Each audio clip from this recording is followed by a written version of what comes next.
Kubor nakaslem jong nongsan hima. Umentri rangba kejela konrad sangma menta kesengi lapan banai kita masa beper ki ban salong hagine ki banai ki banwan abakran cikilat pathai kubor ulong bagakam jungok kai perthai kedai gawe ke slam ai kam ai jam ki patba jong kejela nagaliang umentri rangba lapan banai ka almanak jong kita masa beper ki ban salong ki bakantup ya ka mega kayak fest ke ban long haka khatlai hadu khan reu trik risau arjar arpuar ke Shillong Autumn Festival ke Banlong haka arpu khandai hadu laipo tarik risau ke North East Olympic Games ke Umyam Boating Regatta ke Hills Festival ke Shillong Cherry Blossom ke Megong Festival bat kiwei ke thong ban penpena lupai ke almanak jong kita masa ke long beginawan jengok kai perthai kintip iki sengi.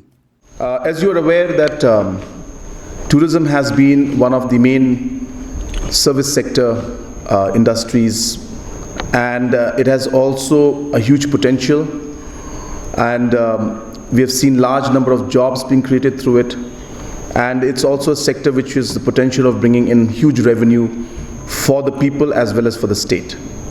So definitely tourism is a sector that we have been focusing on in the past, and we realize that there's a huge opportunity for us to be able to package things in a much better manner and get much more output out of the different locations and different events that we can do. So with that in mind, we have decided that we should come out with a proper systematic calendar of events so that a tourist is easily able to identify and take a decision on where he or she would want to go. And hence today we are here to announce the calendar of events for the autumn season for Meghalaya. And we feel that after 2 years of COVID, where we have had a lot of challenges, tourism is picking up and the response has been like never before. And we have a huge inflow of tourists. And hence it is important for us that we are able to maximize the overall situation here and get maximum benefit for our hotels and tour operators and all the other stakeholders in the tourism sector. I would also like to just inform you that on the 7th of September, we will be inaugurating the new Taj Vivanta in the state, that is a Crowborough Hotel. The inauguration and launching will be on the 7th of September. So finally, a project that has been lying and has been facing a lot of problems for the past 30 years and many decades and was on and off, finally, we have been able to conclude it now, and as I said, on the 7th of September will be the official inauguration of Taj Vivanta. And to follow that up, very soon after that, we will be inaugurating the Courtyard Marriott. And we are also in the process to ensure that more and more hotels and other properties come up throughout the state, and those projects also are in the pipeline. Apart from that, we have also been focusing a lot on homestays. And as you are aware that we are in fact giving one of the best homestay programs in the entire country today, where we are giving up to 60 to 70% in terms of the financial benefit to the beneficiaries that is subsidized from our side. And the beneficiaries, who are approximately about 300 applicants we have received in the last few months, once they are able to move forward, they will, in the next 6, 7, 8 years, they will be hardly paying 5,000 to 6,000 rupees per month as the payments, in terms of the bank amounts that has to be given back. So it's a very minimum and nominal amount, and maximum support will be given by the government. So we expect huge response through this, and through this we are hoping that we'll be able to create another 1,500 to 2,000 rooms just from the homestay programs, and maybe even more. And apart from that, as I said, these 5-star properties and other properties also, we are working very hard to ensure that larger and more better and many more of these hotel properties come up. In terms of the calendar of events, I would just like to inform you that we have lined up many events, and we will give a detailed presentation on that. But I would just like to share with you that it will include different kind of activities, from international film festival to the Winter Tales, which we had last time, to going into the Autumn Festival, the Cherry Blossom Festival, the Megong Festival. We will have the Northeast Olympic Games. We will have, of course, the Wangala and the Nongkrem Festival.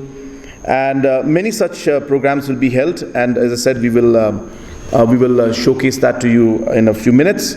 Another very interesting program which we're going to have sometime in the first week of November, which is a very unique one, is we're going to have Umiam Boating Regatta.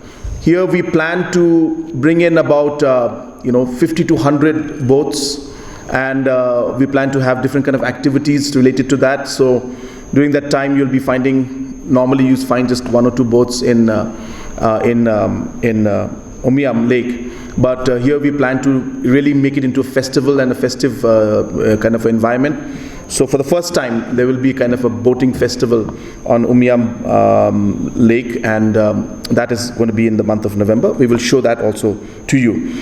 So the purpose of having this press conference was really to gear up and to disperse this information and to let everybody know that we have a very, very well-planned autumn and winter season, keeping in mind the tourism opportunities that are there, and to ensure that we can attract more and more tourists and to disperse this information to the tourists so that they can make their plans to come to different parts of the state to enjoy these different festivals and programs that we plan to have. So once again, I thank the Tourism Department, I thank the Honorable Minister of Tourism, and the officials who have really taken a lot of trouble to work all of this out. And I'm sure that with these, when you see the events that are going to take place, you will be quite pleasantly surprised at seeing the different kind of programs, and we expect a huge turnout to be there. In fact, in all these programs that we're going to have, we are raising the level of the professionalism, the participation, and the quality to a new level, completely new level. So what we saw Cherry Blossom last year was much bigger than what it was many years back. I can tell you that this year's Cherry Blossom is going to be even bigger than what it was last year. So we are really expanding the overall reach of these programs, and all of these programs are going to be held at a professional level like we've never seen before. And I can assure you that maybe Cherry Blossom Festival may be one of the biggest and the best events that's going to take place, if not in the country, then at least in the region as a whole. So a lot of exciting things are coming up. I would hand it over again to Dr. Vijay to give a detailed presentation on the events. Thank you. Some of these festivals are ongoing festivals which we are supporting in a better way and in a more organized way, because I think this is also the first time we have come up with a proper calendar so that tourists also can plan, and we can also raise sponsorships and all that, and a lot of buzz can be created around these festivals. So the new ones which are very, very exciting, which we are doing this time, are the Umiam Boating Regatta. This we are doing in collaboration with the Indian Army. So they are all very excited to bring participants from across the country. So that will be something to look out for. And the Cherry Blossom Festival, as Honorable CM mentioned, is probably going to be one of the largest festivals in the country. And like last time, we will be having the second edition of the Literary Festival. This time, because we are planning much in advance, so we'll have much bigger literary names. So we are working on those details. And we'll also be doing, as part of the Cherry Blossom Festival, a mega music festival, which will be the largest rock band, all kind of music competition, which will be open to all the performers, bands, everybody, all music talents in the state. So this will be the largest of its kind. It's a 3-day thing which will go on a competition, and the finalists will get to perform on the main stage in front of international artists. So we'll be giving a cash prize of 10 lakhs and various other facilities worth almost about 25 lakhs. So this will be the largest mega music festival that will be happening. So which means it is not just a festival, it will obviously promote tourism, but it will also create opportunities for the young people of the state in a very, very huge way. Similarly, the Megong Festival, which we did for the first time last year in Tura, this time will be done on a much larger scale.